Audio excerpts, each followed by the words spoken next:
Biology के यानी जीव विज्ञान के सभी महत्वपूर्ण प्रश्नों को। तो चलिए देखते हैं।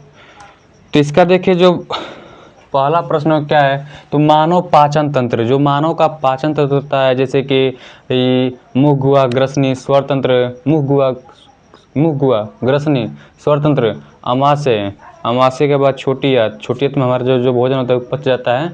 तो उन सभी का वर्णन करना या उस पर टिप्पणी लिखना होगा। ये लॉन्ग आंसर है।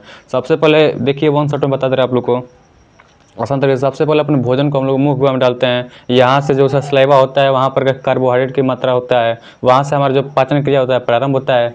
इसके बाद हमारा जो भोजन होता है वो ग्रसनी में पहुँचता है। ग्रसनी में दो क्रिया होता है, शीतलन और संकुचलन। इन दोनों क्रियाओं को क्रमक कुंचन क्रिया कहते हैं। अब देखिए जो क्रमक कुंचन क्रिया होता है, ये जो भोजन होता है उसको ठेलते ठेलते आमाशय तक ले जाता है। आमाशय हमारे शरीर की बाईं ओर स्थिर होता है, जिसमें अपने भोजन को 3 से 4 घंटे तक रख सकते हैं। इसके बाद इसी में जठर रस, पेप्सिन इत्यादि सब होते हैं। सब HCl भी होता है, HCl होता है। तो देखिए यहाँ पर जो हमारा भोजन होता है, आमाशय जो होता है वो छोटी आंत में भेज देता है। छोटी आंत में हमारा जो भोजन होता है वो पच जाता है विभिन्न क्रियाओं द्वारा। अब इसको बिल्कुल आसान तरीके से बताएं, अगर नहीं देखे हैं तो जाकर एक बार हमारे वीडियो को देख लीजिए।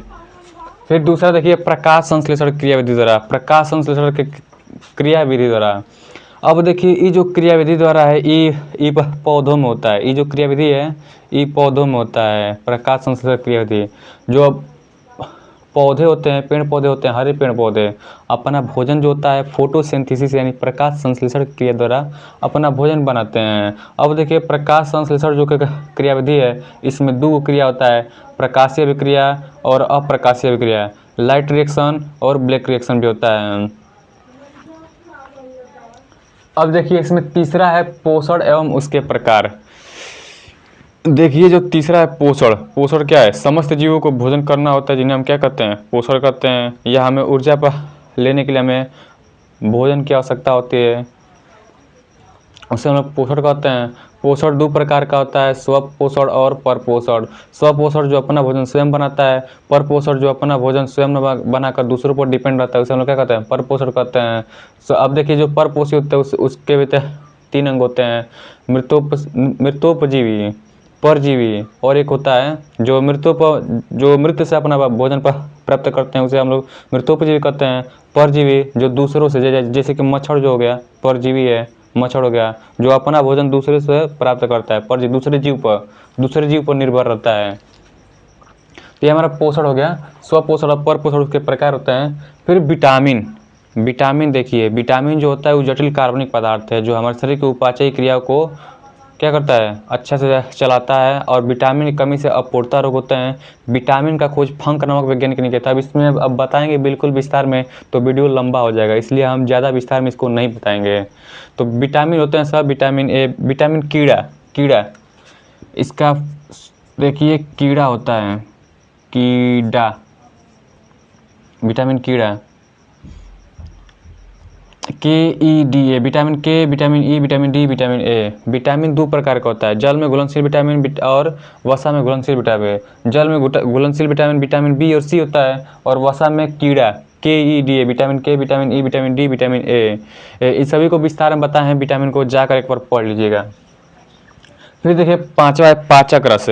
पाचक रस को संक्षिप्त लिखना है। लार्वा जो होता है, जो लार होता है वहाँ से हमारा जो भोजन होता है वह पच जाता है, उसमें का कौन सा पाचक रस होता है, इस सभी को विस्तार में बताना है। पाचक रस पीत रस हो गया, ये पेप्सिन हो गया, इस सब को विस्तार में बताना है आप लोग को, पाचक रस को। फिर 6 नंबर है आक्सीय शोषण और अनाक्सीय शोषण। पौधों में शोषण जो होता है आक्सीय शोषण और अनाक्सीय शोषण से होता है। आक्सीय शोषण, आक्सीय मतलब ऑक्सीजन, जो ऑक्सीजन के उपस्थिति में होता है उसे हम लोग क्या कहते हैं, आक्सीय शोषण। और अनाक्सीय मतलब बिना ऑक्सीजन के, जो बिना ऑक्सीजन के उपस्थिति में होता है उसे हम लोग अनाक्सीय शोषण कहते हैं। समझ गए। 7वां है मानव में श्वसन अंग। जो मानव है उसका श्वसन अंग का संक्षिप्त टिप्पणी करना है। श्वसन अंग जैसे नसा छिद्र दो है, नसा कपाट, ग्रसनी, स्वरतंत्र, श्वास नली आगे चलकर श्वसनिका में यानी फेफड़, एक दाएं फेफड़ा और एक बाएं फेफड़ा में बढ़ जाएगा। उसमें जो कूपिका होता है वहाँ पर विभिन्न क्रियाओं द्वारा हमारा जो वायु होता है वो शुद्ध हो जाता है। इसको विस्तार में बताए हैं, जाकर एक बार देख लीजिएगा। फिर 8वां है रुधिर और लसिका में अंतर। रुधिर मतलब रक्त, रक्त यानी ब्लड, ब्लड यानी खून, और लसिका में अंतर स्पष्ट करना है, इसको भी आप लोग बता दीजिएगा बिल्कुल आसान तरीके से। फिर धमनी और जो सीरा है उसको भी आप लोग आसान तरीके से बताएं, बिल्कुल आसान तरीके से बताएं। धमनी क्या होता है, फुफ्फुस धमनी क्या होता है, सीरा क्या होता है, फुफ्फुस सीरा क्या होता है, सीरा क्या होता है, इस सभी को हम बता दिए बिल्कुल आसान तरीके से। फिर 10वां है मनुष्य में उत्सर्जन तंत्र। जो मनुष्य है उसमें उत्सर्जन अंग कितने होते हैं, ये पूछता है। मनुष्य में उत्सर्जन अंग बहुत ही महत्वपूर्ण है। मनुष्यों में उत्सर्जन जो होता है, देखिए 5 अंग होते हैं। स्किन हो गया मतलब त्वचा हो गया, बॉडी अर्थ हो गया, वृक्क हो गया, यकृत हो गया, फेफड़ा हो गया। जो हमारा त्वचा होता है इससे पसीने का और किसका होता है, पसीने और नमकीन पदार्थों का होता है, नमकीन पदार्थों का इससे उत्सर्जन होता है।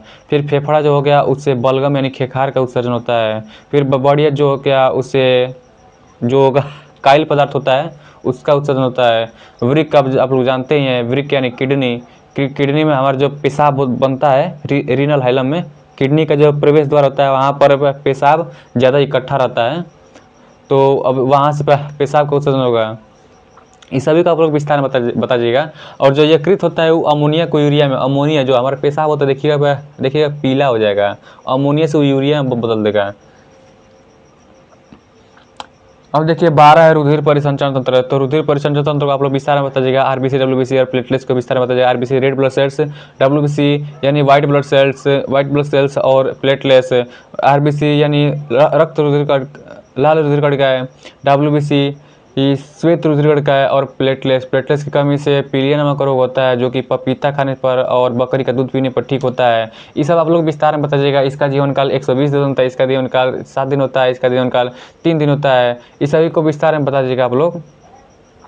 फिर 13 नंबर देखिए किडनी, ये जो वृक्क होता है यानी किडनी, इसको आप लोग याद करना पड़ेगा। किडनी का नामांकित चित्र पूछता है, चित्र जो भी आप लोग लिखिएगा चित्र के साथ लिखिएगा ताकि एग्जामिनर जो होगा वो नंबर नहीं काटेगा। 14 नंबर है वाष्पोत्सर्जन क्या है, वाष्पोत्सर्जन पौधों में होता है, इसको भी आप लोग बता दीजिएगा। 15 नंबर तंत्रिका तंत्र, नर्वस सिस्टम क्या होता है, इसको भी आप लोग आसान तरीके से बताइएगा। नर्वस सिस्टम क्या होता है, तंत्रिकाज क्या होता है, तंत्रिका तंत्र क्या होता है, उस पर माइसिलियम शीथ क्या होता है, ये सब आप लोग विस्तार में बताइएगा। 16 नंबर अंतःस्रावी ग्रंथि। अंतःस्रावी ग्रंथि मानव में पूछेगा अंतःस्रावी ग्रंथि के बारे में। नलिका विहीन जो होते हैं उन्हें हम लोग अंतःस्रावी ग्रंथि कहते हैं, जो हार्मोन्स का स्राव करता है। इस सब का आप लोग विस्तार में बताइएगा। पिट्यूटरी ग्रंथि हो गया, थाइमस ग्लैंड यानी थाइमस ग्रंथि, ये सब आप लोग विस्तार में बताइएगा। विस्तार में आप लोग को लिखना पड़ेगा, ये लॉन्ग आंसर में आता है। अब इसके बाद जितना हम बता रहे हैं सब लॉन्ग आंसर में ही आएगा। 17 नंबर है मानव मस्तिष्क। जो मानव मस्तिष्क है इसका आप लोग को हमेशा पूछता है 6 नंबर में, 6 नंबर या 5 नंबर का हमेशा पूछता है। मानव मस्तिष्क ये हमेशा पूछता है। मानव मस्तिष्क जो होता है वो 2 भागों में बटा होता है, समझ रहे हैं ना, 2 भागों में बटा होता है, अग्र मस्तिष्क और प्रमस्तिष्क। अग्र मस्तिष्क आप लोग बताना होगा, प्रमस्तिष्क, इस सभी को आप लोग विस्तार में बताना होगा। फिर पीछे जो डाइनसिफ्लान होता है ये जुड़ा होता है, उसको आप लोग को विस्तार में बताना होगा। 18 नंबर पादप हार्मोन पर टिप्पणी लिखना होगा, जैसे इंसुलिन हो गया, जिबरेलिन हो गया, इस सभी को आप लोग विस्तार में बताना होगा। विस्तार में आप लोग कुछ भी लिखिएगा विस्तार में लिखिएगा ताकि नंबर एक भी न कट सके। फिर 19 नंबर है नर जनन तंत्र का। जो मनुष्यों में नर जनन तंत्र होता है, नर भाग होता है, नर जनन, उसको आप लोग विस्तार में बताना होगा, उस पर टिप्पणी लिखना होगा, उसका नामांकित चित्र के साथ बताना होगा। मनुष्यों में नर जनन तंत्र को हम बता दे रहे हैं, जैसे वृषण हो गया, शिश्न हो गया, शुक्रवाहिका हो गया, शुक्रवाहिनी हो गया, अधिवृषण हो गया। वृषण जो होता है देखिएगा, मनुष्य होते हैं सुना, वृषण आप लोग टेस्टिस को इंग्लिश से बोलते हैं, टेस्टिस। मनुष्यों में दोनों जांघों के बीच में एक लटकी हुई संरचना दिखाई देती है जिसे हम लोग क्या कहते हैं, वृषण कहते हैं। अब देखिए जो वृषण है इसी में शुक्राणु का निर्माण होता है। किसका निर्माण होता है, शुक्राणु का निर्माण होता है। अब देखिए शुक्राणु का निर्माण और टेस्टोस्टेरोन नामक हार्मोन का भी यहीं से स्राव होता है।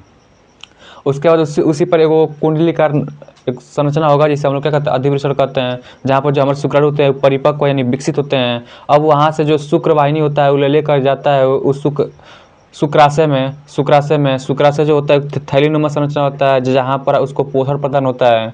इस सभी का आप लोग विस्तार में बताइएगा बिल्कुल आसान तरीके से। इसको हम बता दिए हैं, जाकर एक बार नर जनन तंत्र देख लीजिएगा। और मादा जनन तंत्र इसको आप लोग देख लीजिएगा, इसको भी बता दिए हैं। मादा जनन तंत्र का अंग जो होता है अंडाशय होता है, योनि होता है, उसके बाद अंडवाहिनी होता है, गर्भाशय होता है। इस सभी को विस्तार में बताएं, जाकर एक बार देख लीजिएगा हमारे वीडियो को।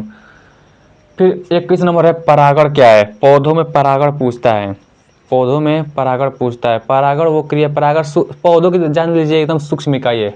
पौधों में जनन की सबसे सूक्ष्म इकाई परागण ही है। जो दूसरे पौधे होते हैं, एक कहीं जाति के 2 पौधे होते हैं, वो पुष्प के वर्तिकाग्र जो होता है, वर्तिकाग्र उस पर जाकर बैठ जाता है और निषेचन की क्रिया प्रारंभ करता है। अब आप लोग पूछेंगे निषेचन क्या है, तो निषेचन उसे कहते हैं जब नर युग्मक शुक्राणु और मादा युग्मक अंडाणु का संलयन होता है, तो उसे हम लोग क्या कहते हैं, निषेचन करते हैं। संलयन मतलब मिलते हैं, तो उसे हम लोग निषेचन करते हैं।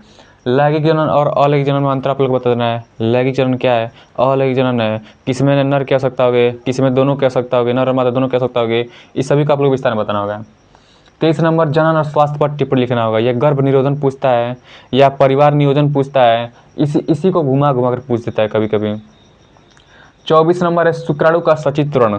इसको बता दिए हैं, बिल्कुल आसान तरीके से बताए हैं, जाकर देख लीजिएगा। सबसे ज़्यादा व्यू हमारा उसी पर गया है, शुक्राणु का निर्माण और शुक्राणु का लोग सचित्र वर्णन पूछेगा। ऊपर एक्रोसोम होता है शुक्राणु, उसका जो शुक्राणु होता है उस 4 भागों से मिलकर बना होता है।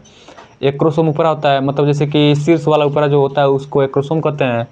एक्रोसोम जो टोपी में संरचना होता है। और उसके बाद मध्य वाला भाग होता है, फिर ग्रीवा होता है। मध्य वाले भाग में माइटोकॉन्ड्रिया होता है जो ऊर्जा प्रदान करता है शुक्राणु को तैरने के लिए। उसमें पुष्प तंतु होता है जो तैरने में सहायक होता है। फिर देखिए 25 नंबर है आवृत्ति बीज पादप का सचित्रण करना है। पौधों के या आप लोग इस तरह पूछ सकता है, पौधों का सचित्रण कीजिए या पुष्प का सचित्रण कीजिए। पौधों ने पूछेगा, पुष्प का पूछेगा, पुष्प का सचित्रण पूछेगा। और सब बताएं, ये और ये इन सभी को आप लोग चित्र के साथ लिखना होगा। और मानव मस्तिष्क को आप लोग चित्र के साथ लिखना होगा, नहीं तो नंबर नहीं मिलेगा, नंबर आधा कट जाएगा। तो वही बता दिए हैं पुष्प का सचित्रण, जाकर इसको भी देख लीजिएगा। बिल्कुल लाइव प्रूफ दिखाए हैं पौधों में क्या क्या होता है, इस सभी को बता दिए हैं। फिर 26 नंबर है निषेचन। तो निषेचन के भी बता दिए हैं। निषेचन क्या होता है, जब नर युग्मक शुक्राणु और मादा युग्मक अंडाणु का जब संलयन होता है यानी मिलते हैं, तो वहाँ पर निषेचन क्रिया होता है। निषेचन उसे हम लोग कहते हैं। फिर आप लोग 27 नंबर देखिए जनसंख्या विस्फोट क्या है। तो जनसंख्या विस्फोट का आप लोग विस्तार में बता देना है। जैसे कि तीव्र गति से जितना भी जनसंख्या बढ़ रहा है उसे हम लोग क्या कहते हैं, जनसंख्या विस्फोट कहते हैं। इसके बाद अभी और भी है, उसको भी देख लेते हैं। इसके बाद देखिए जो 25 नंबर है पूछ रहा है डीएनए और आरएनए में अंतर बताना है। मतलब डीऑक्सीराइबोज न्यूक्लिक एसिड और राइबोज न्यूक्लिक एसिड में आप लोग को अंतर बताना है। फिर 26 नंबर है एक संकर संकरण और द्विसंकर संकरण में इन दोनों को विस्तार में बताना होगा। इसको मेंडल का आनुवंशिकता का नियम, मेंडल का जो आनुवंशिकता का जो नियम है ये वेरी वेरी इंपॉर्टेंट है। हर बार लॉन्ग क्वेश्चन में पूछता है, हर बार पेपर में मेंडल का आनुवंशिकता का नियम आता है। फिर जीन पूछ सकता है, गुणसूत्र पूछता है। अब देखिए लिंग गुणसूत्र और मनुष्यों में लिंग निर्धारण ये बहुत ही महत्वपूर्ण है, इसको भी बार बार पूछता है।